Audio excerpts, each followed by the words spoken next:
Donald Trump has once again pushed the government into a shutdown. The man who constantly boasts about being the ultimate deal maker has failed to negotiate. Whether because he doesn't fully understand the consequences of a shutdown or simply doesn't care about them.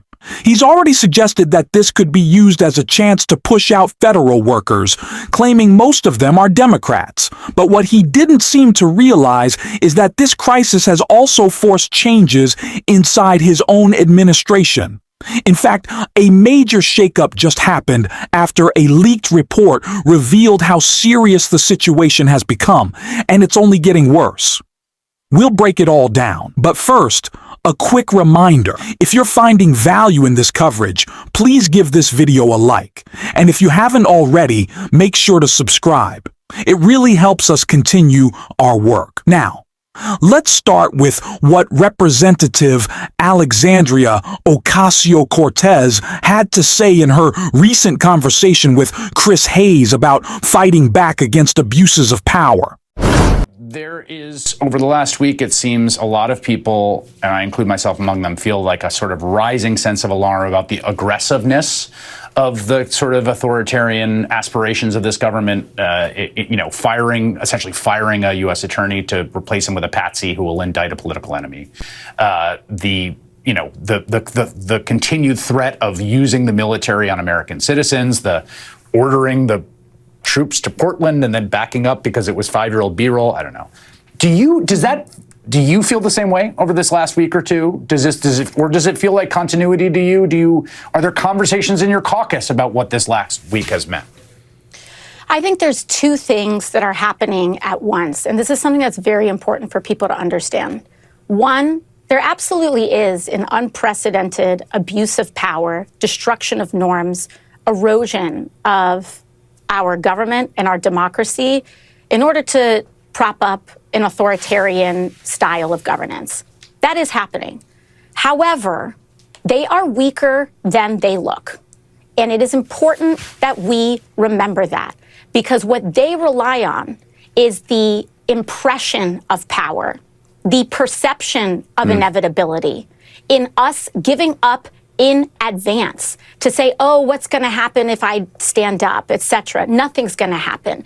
They rely on that perception of inevitability and power so that people comply in advance and acquiesce in advance and give up in advance. And at the end of the day, Donald Trump is at record levels of unpopularity in his tenure. The Republican House is at record levels of unpopularity. They are underwater across the board, and they know it. And that is causing them to double down in public, but it is backfiring. That is why, whether it's a shutdown, whether it's all of this, they want us to blink first. And we have too much to save. Protecting people is too important a task for us to give up before anything even starts. So they may want to send people in, but these National Guardsmen do not want to be turned against their fellow Americans. We're seeing this here in Washington, D.C. It is an insult. Donald Trump is insulting the service members of this country by putting them on these silly tasks that they themselves do not want to be enforcing. And so we have to understand that standing up matters, that our voice matters, to not give in to this cynicism, because that is what they rely on in order to perpetuate this idea that they are that they have total immunity from consequence. They will experience the consequences of this, but we have to be the consequence, which is why we have to stand tall right now alongside everyday Americans who want us to be standing up right now as well.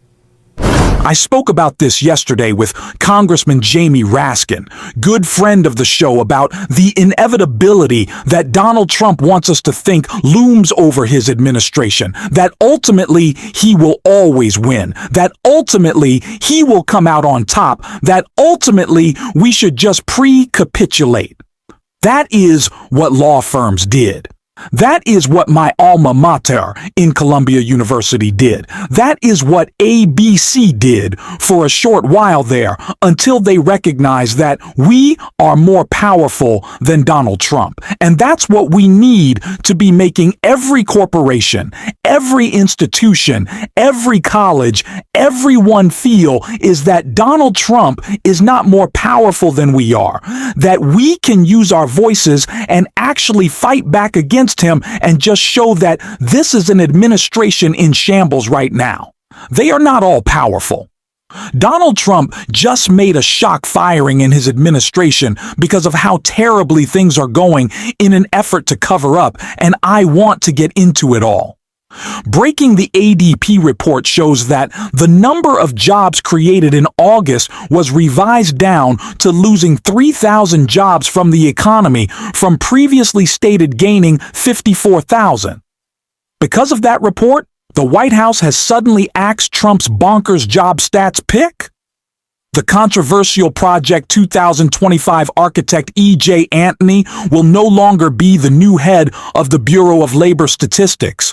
The White House filed paperwork to the Senate to withdraw the nomination on Tuesday. According to CNN, the conservative economist nomination was terminated following a criticism of the appointment across the political spectrum. Dr. E.J. Antony is a brilliant economist, an American patriot that will continue to do good work on behalf of our great country. A White House official told CNN Trump is committed to fixing the long-standing failures at the BLS that have undermined the public's trust in critical economic data. The president? Axios added, citing an official plans to announce a new nominee very soon. The Daily Beast has contacted the White House for comment.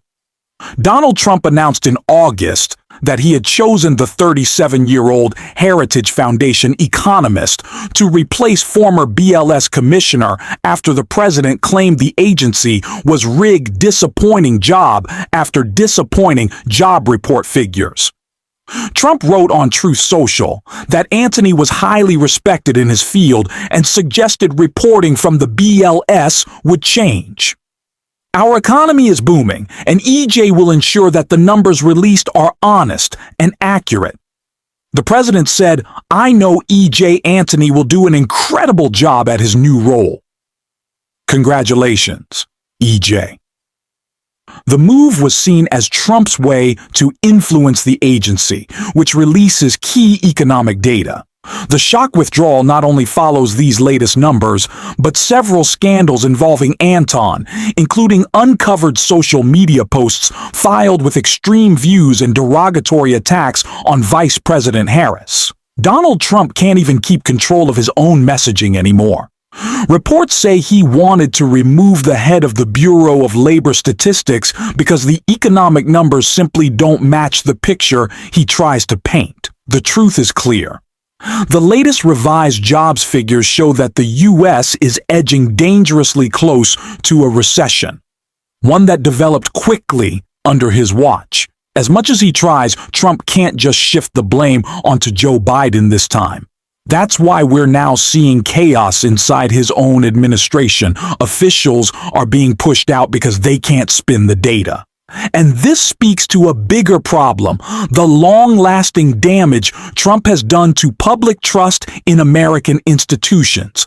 Time and time again, instead of transparency, we get cover-ups and political spin. Take the recent tragedy involving Charlie Kirk's killing, where former Trump official Kash Patel rushed to push false claims online. He even suggested motives that turned out to be wrong, trying to fit events into a political narrative.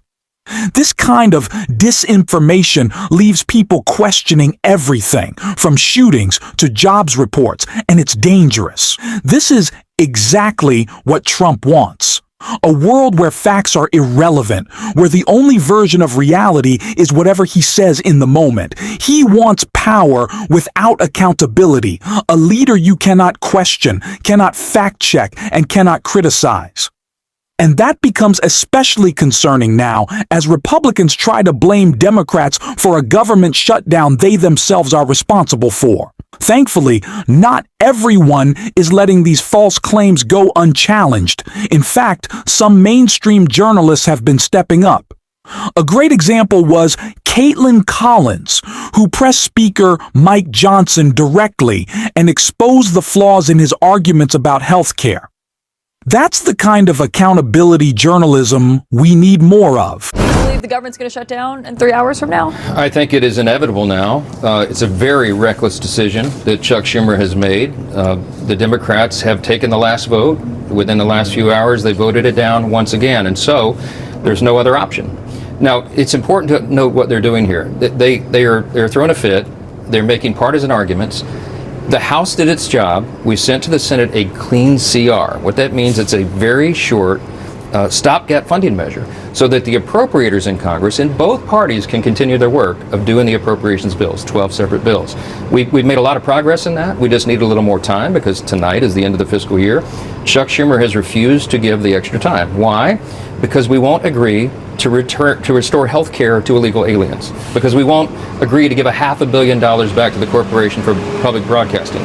He wants to cut the big fund of $50 billion that we set aside to support and prop up rural hospitals in America, because we won't agree to those partisan demands. And $1.5 trillion in new spending on a 7-week stopgap funding measure. He's decided to shut the government down. It's real pain for real Americans, and it's so frustrating. I heard you make that first point at the White House yesterday after the meeting y'all had with the president and with Chuck Schumer and Hakeem Jeffries. People, as you know, people who are here in the United States legally have never been eligible for the Obamacare subsidies, for Medicare, for Medicaid. So what exactly are you saying that they're trying to do when you talk about giving free health care to them? I'm so glad you asked. Okay, so when we passed the One Big Beautiful Bill, the Working Families Tax Cut, we had Medicaid reforms in the bill. You and I talked about it on the air. What we did was to eliminate fraud, waste, and abuse. There were a lot of people on the program who were enrolled in the program who were never eligible to be there. Medicaid is intended for eligible U.S. citizens, not illegal aliens, not also U.S. citizens who are able-bodied workers, like young men. So we passed the law. The president signed it into law. Democrats voted against it, of course, and it's been wildly successful. The CBO, the Congressional Budget Office, which is the neutral arbiter of all these things, released a report a few weeks ago, earlier this month, and they said, you know what? The bill has had its intended purpose. Premiums are coming down, listen, because 2.3 million ineligible enrollees have been kicked off of Medicaid, which helps to save the program, prop it up. And $185 billion has been saved already in fraud. The lies being pushed by Donald Trump and his allies don't hold up for even a second. The idea that undocumented people are somehow stealing your health care is absurd, especially when you remember that Trump handed out one of the largest tax cuts in history to the ultra-wealthy, all while cutting into programs that actually support working families. As always, Trump's strategy is fear-mongering. He wants people scared, confused, and too distracted to notice what's really happening. But here's the truth. Undocumented immigrants in this country contribute billions of dollars in taxes every year. Money that helps fund the very healthcare system Trump claims they are draining. Of course, that's a conversation he doesn't want to have. So it's on us to set the record straight. We can't let this debate be defined on his terms. We're going to keep calling out the misinformation and keep fighting for the truth. If you want to support that effort, please take a second to like this video and subscribe to the channel. And if you've watched all the way through, drop a blue heart in the comments. And until next time, I will see you soon.